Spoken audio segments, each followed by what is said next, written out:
राम राम बहन भाइयों माताओं, ज्ञान का 99 में आप सबका स्वागत है। आज मैं आपको माघ मास का महात्म्य बतलाऊंगी। वैसे तो सब महीनों का महात्म्य अलग अलग है। सब महीने भगवान विष्णु को बहुत ही प्रिय है, पर माघ का महीना भगवान माधव के नाम पे टिका हुआ है, तो भगवान को माघ का महीना अति प्रिय है।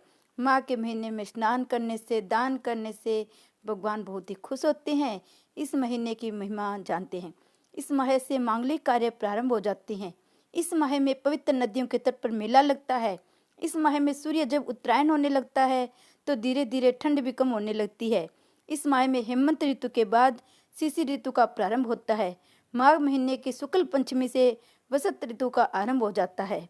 मघा नक्षत्र के कारण इस माह का नाम माघ मास पड़ा है। माघ मास में कुछ महत्वपूर्ण व्रत होते हैं। सटतिला एकादशी, तिल चतुर्थी, रथ सप्तमी, भीमाष्टमी, मौनी अमावस्या, जया एकादशी, शंकर चतुर्थी आदि बहुत से व्रत आते हैं। इस मास में कल्पवास का विशेष महत्व है। माघ काल में संगम के तट पर निवास को कल्पवास कहते हैं। माघ माह में जहाँ कहीं भी जल हो, ऐसा माना जाता है वह गंगा जल के समान पवित्र हो जाता है। जो भी माघ माह में गंगा स्नान करता है, लक्ष्मीपति भगवान विष्णु की कृपा प्राप्त करता है। माघ माह में स्नान करने से सुख, सौभाग्य, धन, संपत्ति और मोक्ष की प्राप्ति होती है। इस माह में शीतल जल से डुबकी लगाने से मनुष्य के सारे पाप मुक्त हो जाते हैं। मान्यता है कि माघ में देवता धरती पर आकर मनुष्य रूप धारण करते हैं। प्रयाग में स्नान करने के साथ ही दान और जप करते हैं, इसलिए प्रयाग में स्नान का खास महत्व है। जहाँ स्नान करने से सारी मनोकामनाएं पूर्ण हो जाती है। माघ पूर्णिमा के दिन पुष्य नक्षत्र हो तो स्थिति का महत्व और बढ़ जाता है। श्री कृष्ण भगवान ने की जय। आज मैं आपको माघ मास का पहला अध्याय सुनाऊंगी। नारायण नमस्कृत्य नर चैव नरोत्तम, देवी सरस्वती चैव ततो जय मुदीरयन्ति। सारे संसार के कर्ता श्री भगवान विष्णु, देवी सरस्वती तथा गुरु जी के चरण कमलों में नमस्कार करके इसमें माघ महासम मातम को पढ़ना शुरू कर रही हूँ। एक समय श्री सूत जी ने अपने गुरु श्री व्यास जी से कहा कि गुरुदेव, कृपा करके आप मुझसे माघ मास का महात्म्य कहिए, क्योंकि मैं आपका शिष्य हूँ। व्यास जी कहने लगे कि रघुवंश के राजा दिलीप एक समय यज्ञ के स्नान के पश्चात पैरों में जूते और सुंदर वस्त्र पहनकर शिकार की सामग्री से युक्त कवच और शोभायमान आभूषण पहने हुए अपने सिपाहियों से घिरे हुए जंगल में शिकार करने के लिए अपनी नगरी से बाहर निकले। उनके सिपाही जंगल में शिकार के लिए मृग, व्यांघ्र, सिंह आदि जंतुओं की तलाश में इधर उधर फिरने लगे। उस वन में वनस्थली अत्यंत शोभा को प्राप्त हो रही थी। वन में कहीं वृक्षों पर मोर नाच रहे थे, कहीं कहीं मृगों के झुंड फिरते थे, कहीं गिद्दड़ अपना भयंकर शब्द कर रहे थे, कहीं गेंडों का समूह हाथियों के समान फिर रहा था, कहीं वृक्षों के कोटरों में बैठे हुए उल्लू अपना भयानक शब्द कर रहे थे, कहीं सिंहों के पद चिन्हों के साथ घायल मृगों के रक्त से भूमि लाल हो रही थी, कहीं दूध से भरी थनों वाली सुंदर भैंसें फिर रही थी, कहीं प्रगंधित पुष्प हरी हरी लताएं वन की शोभा को बढ़ा रही थी, कहीं बड़े बड़े अजगर उनकी कैंचुलियां भी पड़ी हुई थी। उसी समय राजा के सिपाहियों के बाजे की आवाज सुनकर एक मर्ग वन में से निकलकर भागने लगा। बड़ी बड़ी चौकड़ियां भरता हुआ वो आगे बढ़ा। राजा ने उसके पीछे अपना घोड़ा दौड़ाया, परंतु मर्ग पूर्ण शक्ति से भागने लगा। मर्ग कांटेदार वृक्षों के एक जंगल में घुसा। राजा ने भी उसके पीछे वन में प्रवेश किया, परंतु दूर जाकर मर्ग राजा की दृष्टि से ओझल होकर कहीं निकल गया। राजा निर्जन वन में अपने सैनिकों सहित प्यास के मारे अति दुखी हो गए। दोपहर के समय अधिक मार्ग पर चलने से सैनिक थक गए, घोड़े रुक गए। कुछ थोड़ी दूर बाद राजा ने एक बड़ा भारी सुंदर सरोवर देखा, जिसके किनारों पर घने वृक्ष थे। इसका जल सज्जनों के हृदय को समान पवित्र था। सरोवर का जल लहरों से बड़ा सुंदर लगता था। जल में अनेक प्रकार के जल जंतु, मछलियां आदि स्वच्छता से इधर उधर घूम रहे थे। दुष्टों के समान निर्दयी चित्त वाले मगरमच्छ भी थे। किसी किसी जगह लोभी के घर के समान सिमाल भी पड़ी हुई थी। जैसे विपत्ति में पड़े हुए लोगों के दुखों को हरने वाले दानी पुरुष के समान ये सरोवर अपने जल से सबको सुखी करता था।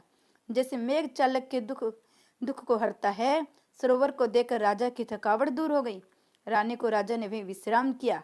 रात्रि के समय और सैनिक पहरा देने लगे, चारों तरफ फैल गए। रात के अंतिम समय में शुक्रों के एक झुंड ने आकर अंतिम समय में पानी पिया और कमल के झुंड के पास आया। तब शिकारियों ने सावधान होकर शुक्रों पर आक्रमण किया और उनको मारकर पृथ्वी पर गिरा दिया।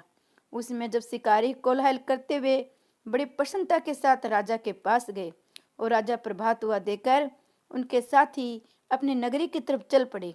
रास्ते में एक तपस्वी को देखा जिसका शरीर तपस्या और नियम के कारण बिल्कुल सूख गया था, जो मृगछाला और वल्कल पहने हुए थे। राजा ने ऐसे घोर तपस्वी को देखकर बड़े आश्चर्य से उसको प्रणाम किया और हाथ जोड़कर खड़े हो गए। तपस्वी ने राजा को कहा कि हे राजन, इस पुण्य शुभ माघ में इस सरोवर को छोड़कर तुम यहाँ से क्यों जाने की इच्छा करते हो? तब राजा कहने लगे, महात्मन, मैं तो माघ मास में स्नान के फल के बारे में कुछ भी नहीं जानता हूँ। आप कृपा करके विस्तार पूर्वक मुझको बतलाइए। श्री कृष्ण भगवान की जय। दूसरे दिन दूसरा अध्याय। राजा के ऐसे वचन सुनकर तपस्वी कहने लगे, राजन, भगवान सूर्य भूत सिंह उदय होने वाले हैं, इसलिए यह समय हमारे लिए स्नान का है, कथा का नहीं। सो आप स्नान करके अपने घर को जाओ, अपने गुरु श्री वशिष्ठ जी से महात्म्य को सुनो। इतना कहकर तपस्वी सरोवर में स्नान के लिए चले गए। राजा भी विधि पूर्वक सरोवर में स्नान करके अपने घर लौटा। राजनिवास में जाकर तपस्वी सब कथा जी से कहने लगे, महाराज, राजा ने अपने गुरु वशिष्ठ से क्या प्रश्न किया और उन्होंने क्या उत्तर दिया, सो कहिए। व्यास जी कहने लगे, हे सुजी, राजा दिलीप ने रात्रि को सुख से सोकर प्रास में ही अपने गुरु वशिष्ठ के पास जाकर उनके चरणों को छूकर प्रणाम करके नम्रता से पूछा कि गुरुजी, आपने आचार, दंड, नीति, राज्य, धर्म और चारों वर्णों को, चारों आश्रमों की क्रियाओं, दान और अनेक विधान, यज्ञ और उनकी विधियां, व्रत, उनकी प्रतिष्ठा, भगवान विष्णु की आराधना बतलाई है। परंतु अब मैं आपसे माघ मास के स्नान के महात्म्य को सुनना चाहता हूँ। सोहे तपोधन, नियम पूर्व इसकी विधि समझाइए। गुरु वशिष्ठ जी कहने लगे कि हे राजन, तुमने दोनों लोगों के कल्याणकारी, वनवासी तथा गृहिणियों के अंतकरण को पवित्र करने वाले माघ मास के स्नान का बहुत सुंदर प्रश्न पूछा है। मकर राशि में सूर्य के आने पर माघ मास में स्नान का फल गो, भूमि, तिल, वस्त्र, श्रवण, अन्न, घोड़ा और दानों तथा चंद्रायन, ब्रह्मा कुवर्त व्रत आदि से भी अधिक होता है। वैशाख तथा कार्तिक के जप, दान, तप, यज्ञ बहुत फल देने वाले हैं, परंतु माघ मास में इनका फल बहुत ही अधिक होता है। माघ मास में स्नान करने वाला पुरुष राजा और मुक्ति के मार्ग को जानने वाला होता है। दिव्य दृष्टि वाले महात्मा ने कहा है कि जो मनुष्य माघ मास में सहकामिया भगवान के निमित्त नियम पूर्वक माघ मास में स्नान करता है, वह अत्यंत फल वाला होता है।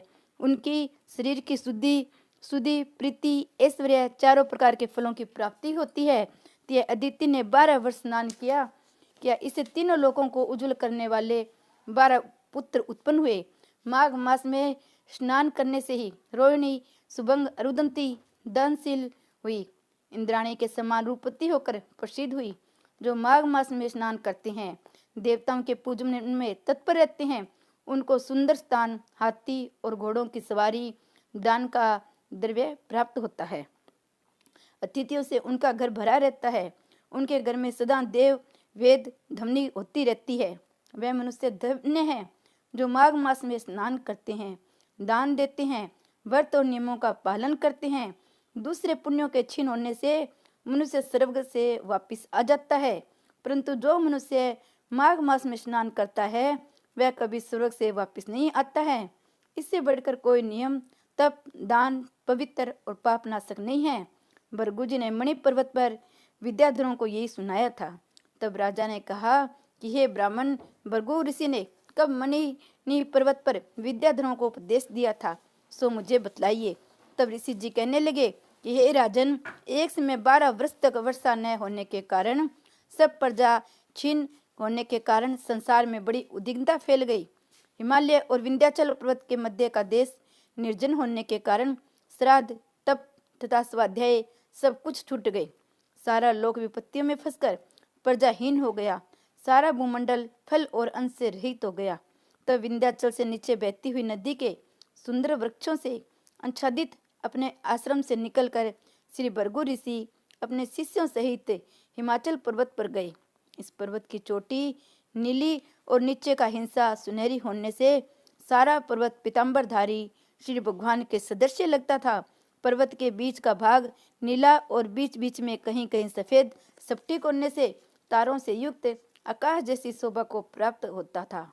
रात्रि के समय वह पर्वत दीपकों की तरह चमकता हुआ दिव्य औषधियों से पूरित किसी महल की शोभा को प्राप्त होता था। यह पर्वत शिखाओं पर बांसुरी बजाती हुई, सुंदर गीत गाती हुई, किनारियों पर केले के पत्तों को पताकाओं से अत्यंत शोभा को प्राप्त हो रहा था। यह पर्वत नीलम, पन्ना, पुखराज इसकी चोटी से निकलते हुए रंग बिरंगी किरणों से इंद्रधनुष के समान प्रतीत होता था। श्रवण आदि सब धातुओं से चमकते हुए रत्नों से चारों ओर फैली हुई अग्नि ज्वाला के समान शोभायमान था। इसके कंदराओं में काम पीड़ित विद्याधारी अपने पतियों के साथ आकर रमण करती है। गुफाओं में ऐसे ऋषि मुनि जिन्होंने संसार के सब कलेशों को जीत लिया, रात दिन ब्रह्मा का ध्यान करते हैं और कई एक हाथ में रुद्राक्ष की माला लिए हुए शिव की आराधना में लगे हुए हैं। पर्वत के नीचे भागों में जंगली हाथी अपने बच्चों के साथ खेल रहे हैं। कस्तूरी वाले रंग बिरंगे मृगों के झुंड इधर उधर भाग रहे हैं। ये पर्वत सदा राजहंस थंबोरों से भरा रहता है, इसी कारण इसको हेमकुंड कहते हैं। यहाँ पर सदैव देवता वाक और अप्सरा निवास करती है। श्री विष्णु भगवान की जय। ये महात्म्य राजा दिलीप ने अपने गुरु वशिष्ठ जी से सुना। श्री कृष्ण भगवान की जय।